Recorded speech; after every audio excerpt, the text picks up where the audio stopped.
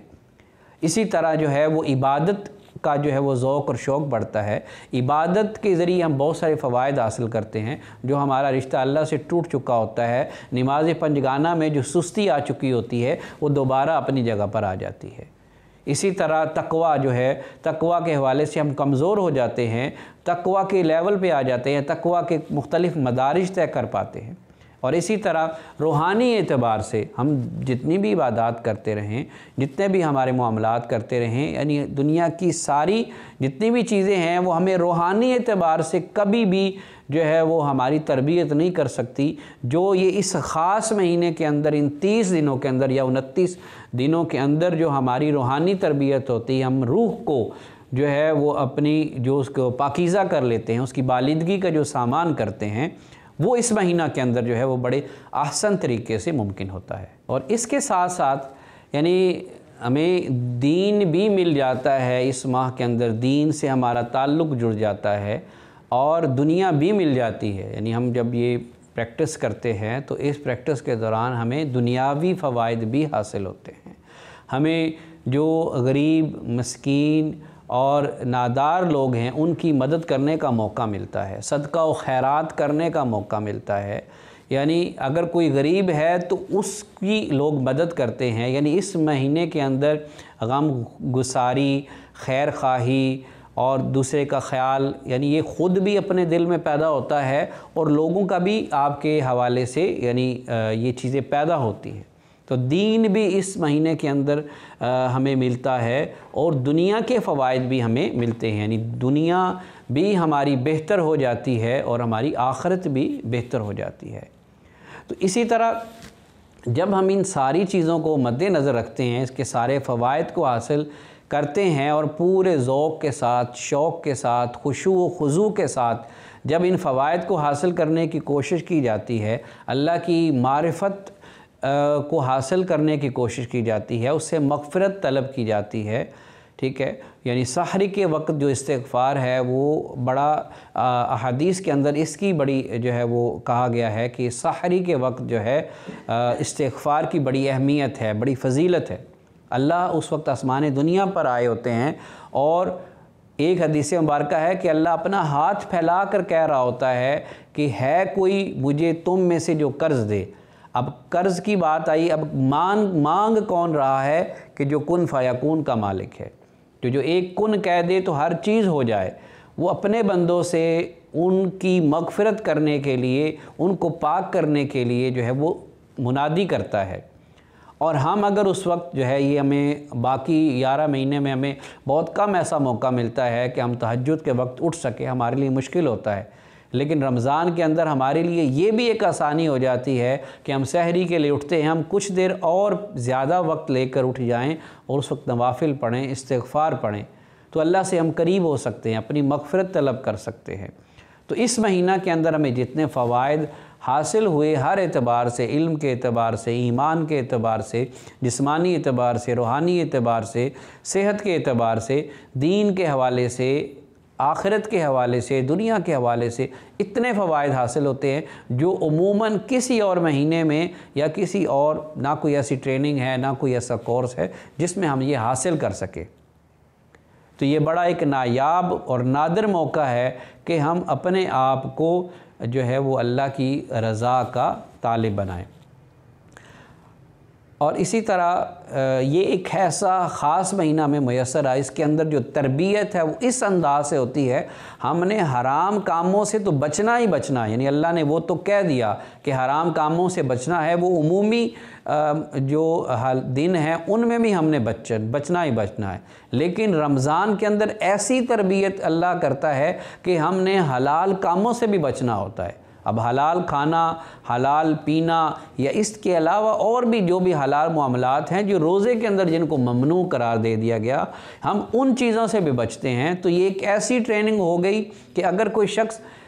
رمضان کے اندر پاکیزہ پانی، حلال پانی کو بھی حلق سے نہیں اتار رہا، کہ جس وقت اللہ کا حکم نہیں ہے، تو وہ عمومی دنوں کے اندر اگر اس کو کوئی ایسا مشروب جو حلال نہیں ہے، شراب ہے یا کوئی بھی اور مشروب ہے، وہ اس کو اپنے حلق سے اتارنا پڑے تو وہ کیسے اتارے گا؟ اسی طرح اگر اس کو کوئی کھانا ایسا کھانا پڑ جائے کہ جو حلال نہ ہو، تو جب وہ حلال کھانا رمضان میں نہیں کھا رہا، اس خاص میعاد، اس خاص وقت کے اندر جب اللہ نے منع کیا ہے، تو وہ اس حرام کھانے کو کیسے چھوئے گا، کیسے اپنے حلق سے اتارے گا، کیسے اپنے معدے میں جو ہے وہ اس کو پہنچائے گا کہ جس کو اللہ نے منع کیا ہے یا وہ حرام ہے۔ تو اس کے اندر یعنی ایک ایسی ٹریننگ اللہ تعالیٰ کر دیتے ہیں کہ ہم حلال چیزوں کی جو اہمیت ہے، ان کی فضیلت ہے، ان کی جو قدر ہے، وہ انسان کی نظر میں بلند ہو جاتی ہے۔ وہ انسان جو ہے ان چیزوں کی قدر جانتا ہے، وہ حلال کاموں سے بھی جب بچتا ہے تو اس کو اللہ کی جو ہے وہ قربت حاصل ہوتی ہے، وہ اللہ کے قریب ہو جاتا ہے۔ اللہ کے ان انعامات کو جب ذہن میں رکھتا ہے تو ان انعامات کو ذہن میں رکھتے ہوئے وہ بھوک بھی برداشت کرتا ہے، پیاس بھی برداشت کرتا ہے، اپنے آپ کو حتی الامکان گناہوں سے بھی بچانے کی کوشش کرتا ہے، تو پھر وہ اللہ کا وہ خاص بندہ بن جاتا ہے، اللہ کے ان نیک بندوں میں شامل ہو جاتا ہے کہ جو اللہ کے انعام یافتہ بندے ہیں۔ اور اس کے اندر جو اقدامات ہم نے کرنے ہیں، ان اقدامات میں ان کو چیدہ چیدہ ذکر کر لیتے ہیں۔ ان میں سب سے پہلا جو قدم ہم نے اس کے اندر اٹھانا ہے وہ یہ ہے نیت اور ارادہ۔ ہر چیز کی بنیاد نیت ہے۔ انما الاعمال بالنیات، آپ کا جو بھی عمل ہے اس کی بنیاد وہ آپ کی نیت کے اوپر ہے۔ اگر آپ حسن نیت کے ساتھ، آپ خلوص نیت کے ساتھ کوئی بھی عمل کرتے ہیں تو اللہ تعالیٰ آپ کی زندگی کے اندر ایسی برکات اور نوازشیں داخل کرتا ہے، آپ اس کا گمان اور یقین بھی نہیں کر سکتے۔ اس کے ساتھ جو دوسرا جو ہے اقدام آپ نے اس مہینہ کے اندر خاص طور پہ جس کا اہتمام کرنا ہے وہ ہے قرآن سے اپنا تعلق جوڑنا ہے۔ اگر یہ دیکھا جائے ایک مسلمان یا ایک انسان کیسے زندہ رہ سکتا ہے قرآن کے بغیر؟ قرآن کے اندر اس کا اوڑھنا بچھونا، اس کا ہر چیز، یعنی جیسے ہر چیز کا ایک بکلٹ ہوتا ہے کسی بھی چیز کے حوالے سے، اس کا استعمال کیسے ہے، اس کا استعمال کس چیز سے اس کا بہتری آتی ہے، کس چیز سے اس میں خرابی پیدا ہوتی ہے، تو یہ بھی ایک بکلٹ ہے۔ اللہ نے انسان اپنے آپ کو کیسے بری چیزوں سے بچا سکتا ہے، کن چیزوں کو اس نے اختیار کرنا ہے، کون سی چیزیں مکروہات ہیں، ممنوعات ہیں، کون سے ایسے اعمال کرنے ہیں، کون سے اعمال نہیں کرنے، کون سا ایسا ذکر ہے جو اللہ کے قریب اس کو لے جائے گا۔ یعنی اللہ نے تذکیر کے ذریعے ہر اعتبار سے انسان کی تربیت کا ایک پورا ہمیں بکلٹ دے دیا، کتابچہ دے دیا، ایک مینول دے دیا کہ جو کوئی بھی ترقی کرنا چاہتا ہے، میری قربت حاصل کرنا چاہتا ہے، میری رضا چاہتا ہے، اس دنیا کے اندر کامیابی و فلاح چاہتا ہے اور آخرت میں بھی فلاح اور کامیابی حاصل کرنا چاہتا ہے اس اخروی زندگی کے اندر بھی، تو وہ کیا کرے؟ وہ قرآن کے ساتھ جڑ جائے، قرآن کو پڑھا جائے، پھر اس قرآن کو سمجھا جائے۔ اس کے اندر جو اللہ نے بار بار قرآن میں ارشاد فرمایا کہ اس کو غور و فکر کے لیے جو ہے وہ اتارا گیا ہے، اس کے اندر غور و فکر کیوں نہیں کرتے؟ یعنی عقل والوں کے لیے نشانیاں ہیں، سوچنے والوں کے لیے نشانیاں ہیں۔ کیا تمہارے جو دل ہیں، جو اذہان ہیں وہ بند ہیں؟ یعنی اس کے اوپر غور و فکر کیوں نہیں کرتے؟ کائنات کے اوپر غور و فکر کیوں نہیں کرتے؟ تو قرآن سے جڑنے کا مہینہ ہے۔ قرآن سے جتنی قربت اس مہینے کے اندر آپ پیدا کر سکتے ہیں وہ پیدا کریں۔ اس کے بہت سارے فضائل ہیں، جیسا کہ آقا علیہ السلام کا ارشاد گرامی ہے کہ جس گھر میں